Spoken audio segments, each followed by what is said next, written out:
Soy James Bargent, uno de los investigadores seniores con Insight Crime. Y estoy con Carol Noroña, una periodista investigativa y colaboradora de Insight Crime.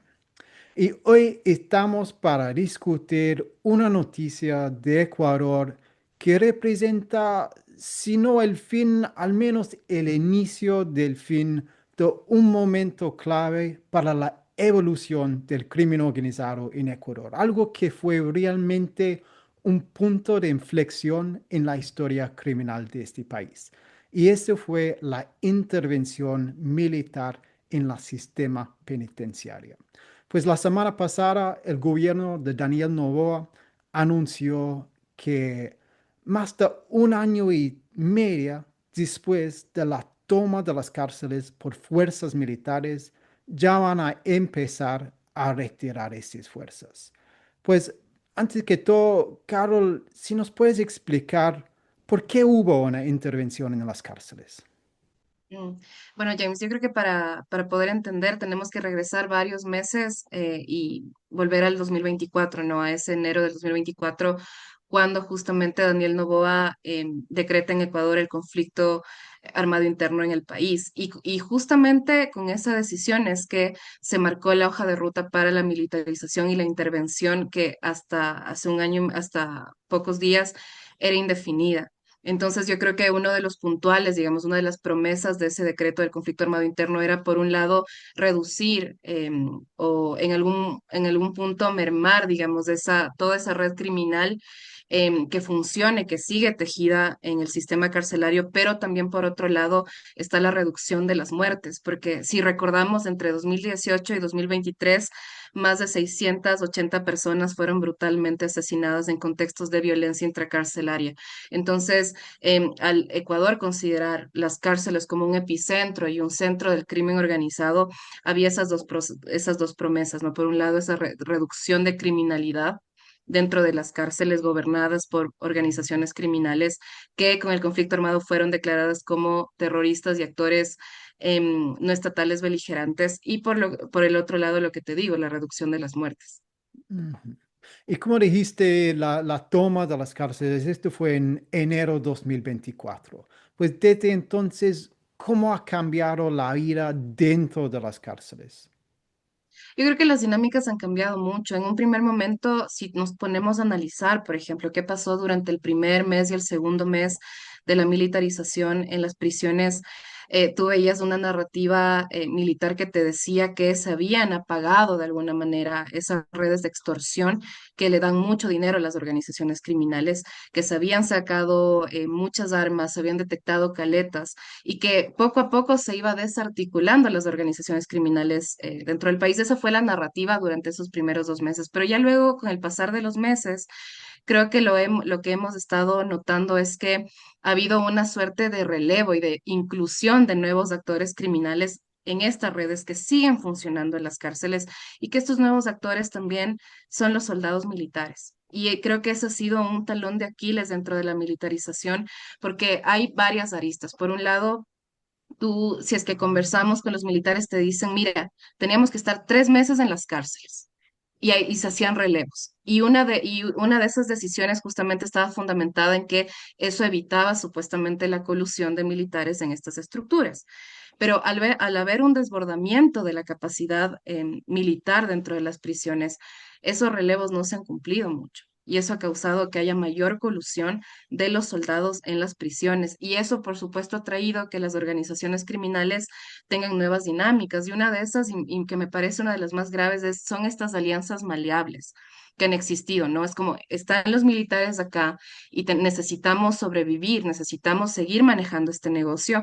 Y entonces vemos que eso resultó en algo que el gobierno ni los militares pudieron evitar, que es una masacre carcelaria, que dejó 17 presos masacrados en noviembre del año pasado. habíamos hablado mucho de este objetivo de la reducción de las muertes, pero yo creo que ese objetivo no se ha cumplido, porque no es que solo hubo una masacre carcelaria que tuvo que ver con el quiebre de una alianza entre estas organizaciones, que además eran organizaciones mucho más pequeñas, organizaciones de gatilleros en realidad, que funcionaban más para estos delitos como el sicariato. Bueno, esa masacre se produjo en ese contexto, no sumado al problema de alimentación. Entonces, este servicio básico de la alimentación se convierte también en un puntual para el quiebre de estas alianzas que el gobierno no ha podido detener, ¿no? Entonces, eso por un lado. Por el otro lado, creo que uno de los efectos más claros ha sido la colusión de nuevos soldados. Han habido varios casos, por ejemplo, 16 soldados fueron apresados intentando ingresar celulares, tablets. Y drogas también a la cárcel. Y yo creo que esa nos da una luz muy importante porque además de esto ocurre en la cárcel La Roca, donde están justamente apresados los objetivos, entre comillas, de alto valor de las prisiones.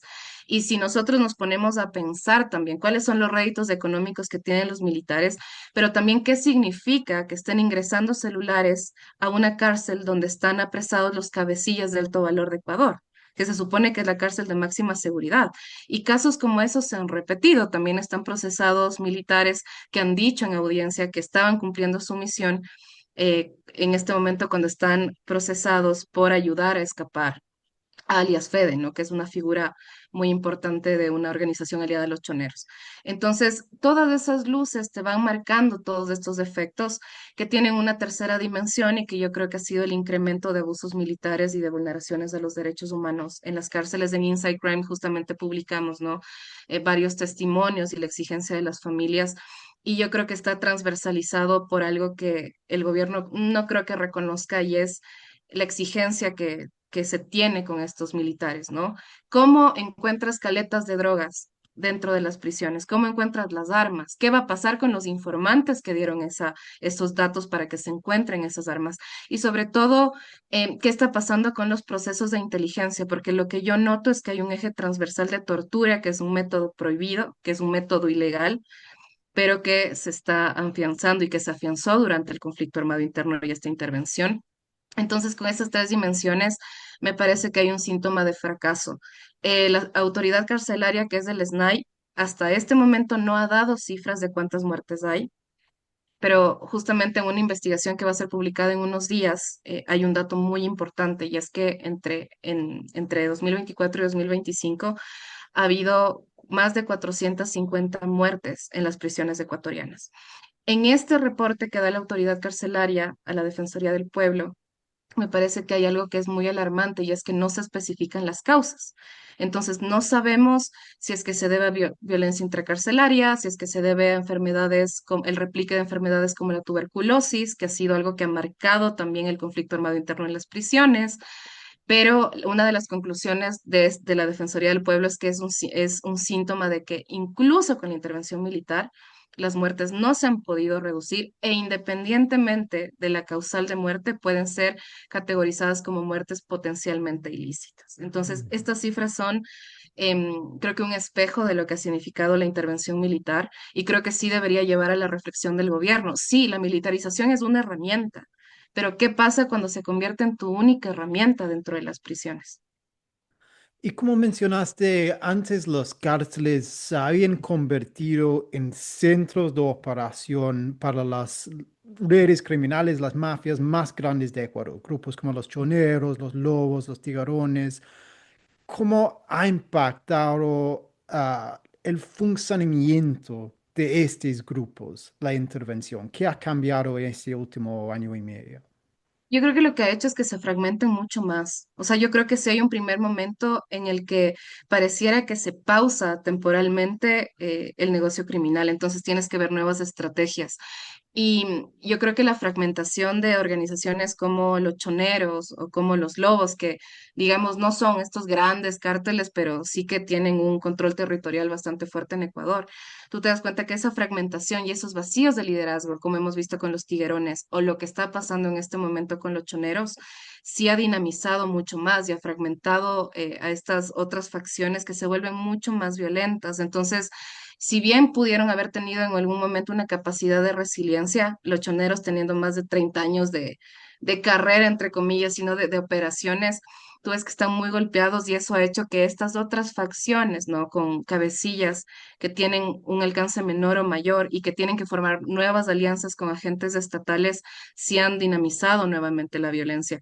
Pero eso en las calles, en las cárceles, yo he visto que, como te decía, se tejen estas nuevas alianzas, pero que la violencia, el cómo ejerces violencia ha cambiado. O sea, ya no ves estas masacres de antes que se daban con fusiles o se daban con machetes o había esta desrealización del cuerpo con las prácticas de violencia, sino que ves otro modus operandi que es los asesinatos por asfixia o ingesta de droga, que luego no sabemos en este momento cómo se están categorizando oficialmente porque esa información ha sido totalmente encapsulada.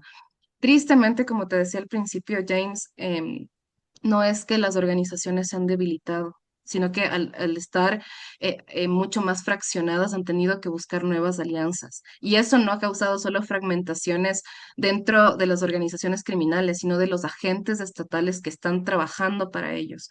Yo creo que eso ha sido muy grave, porque si bien tenemos ahorita en un caso como lo que pasó con alias Fito, ¿no? De esta extradición a Estados Unidos y hay que ver lo que pasa con el proceso en Estados Unidos y Ecuador, no es que eso ha causado una reducción de muertes o una reducción de operaciones del crimen organizado en Ecuador. Y eso te exige reflexionar a qué realmente le estás apostando y cómo vas, no ni siquiera a desarticular, porque vemos que esta política de seguridad en Ecuador no está encaminada a eso, sino al menos a contener la violencia y estas operaciones.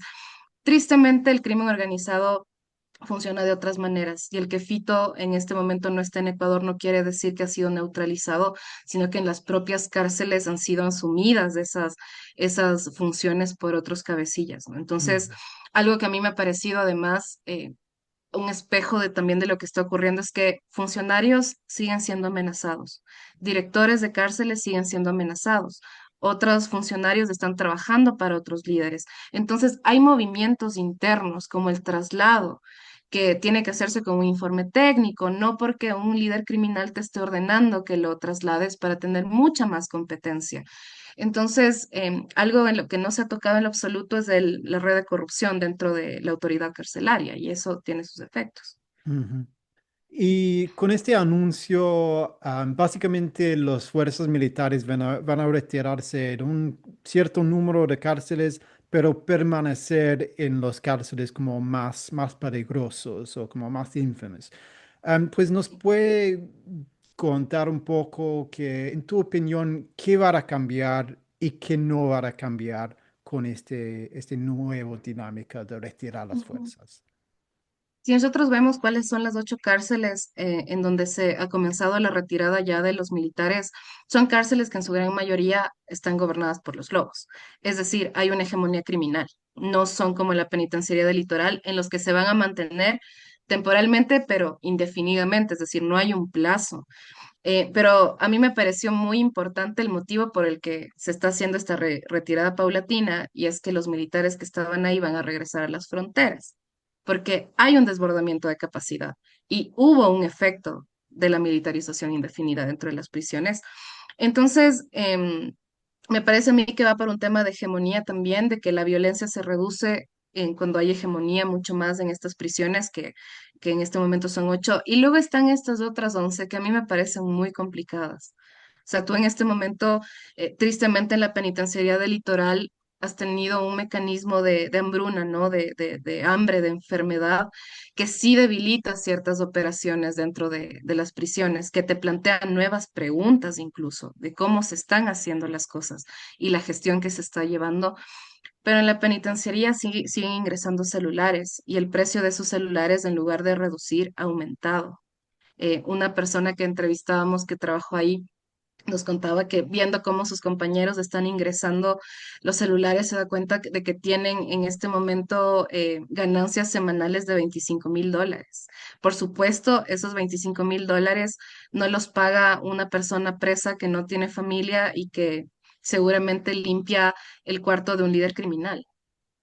Ese rédito económico viene de quienes tienen el poder adquisitivo dentro de las cárceles. Entonces, a mí me parece que mientras no se intente intervenir la red de corrupción gubernamental dentro de las cárceles, no va a haber mayor cambio.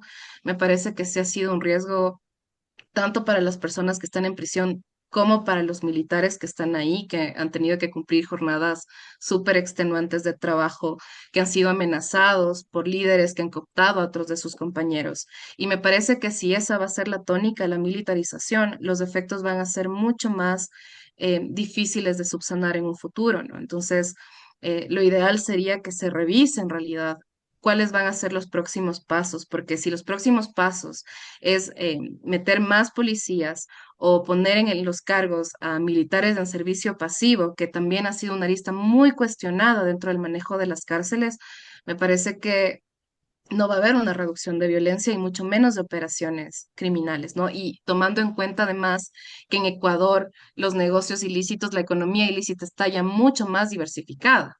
O sea, el gobierno da un paso y las economías criminales dan 10. Y ese es el problema, me parece a mí. Ujú. De acuerdo. Muchas gracias, Carol.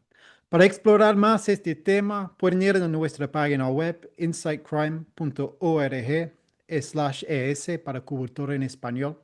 Y ahí encontrarán la investigación en que Carol y yo trabajamos tras las rejas, fuera de control, la caída de las prisiones en Ecuador y el ascenso de sus mafias. Además de noticias, análisis e investigaciones sobre el crimen organizado en toda la región. Gracias, Caro.